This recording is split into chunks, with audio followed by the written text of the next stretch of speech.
I am a surviving and thriving after 8-year abusive relationship, which was many years ago. But I still talk about it because, I believe that talking about our circumstances, our situations, our challenges in life, our darkest times can help others. So I still talk about it. So I want to help the family and the friends, the people that are around that person that you have an inkling, but you don't know for sure. Your intuition is telling you something is wrong. I want to help those folks so you can help other people that might be in an abusive situation. So one of the things I will tell you, the intimidation, the control, if you're seeing signs of that, if you're seeing that the significant other is speaking for that person, that can be a red flag. If you find that more times than not, you can't see that friend or that family member without the other person, that's another very significant red flag.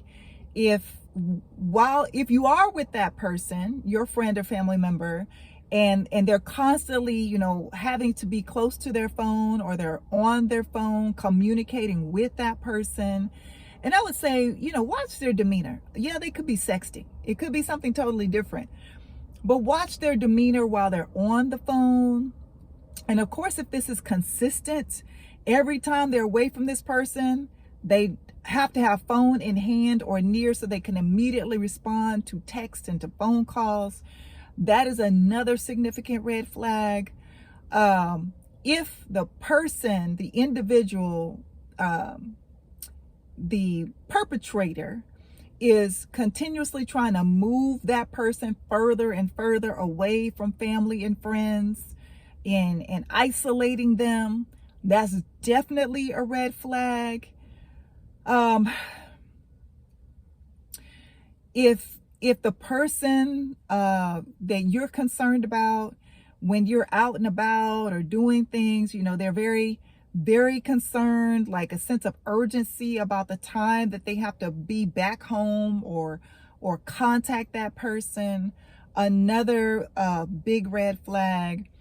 When they're on the phone with that person, if you can hear the yelling, the profanity, if there's constant kind of animosity and conflict, like every time you see or you hear that person interact with the other person, definitely a red flag. Of course, people look for the obvious. A lot of times people are looking for the bruises, the black eyes, all that stuff. I got so good at hiding that y'all wouldn't even understand. I knew what kind of makeup to mix up, to put together, to cover all kinds of bruises and black eyes. Or I wouldn't go to work. That's another sign for coworkers.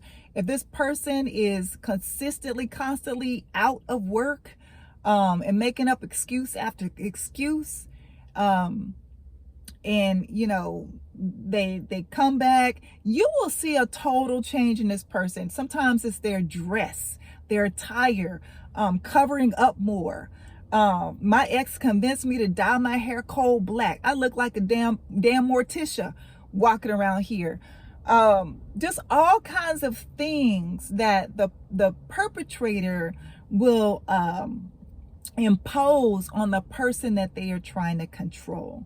So I'm just trying to equip you with some red flags of what to look for if you have concerns about a person. But let me say this lastly,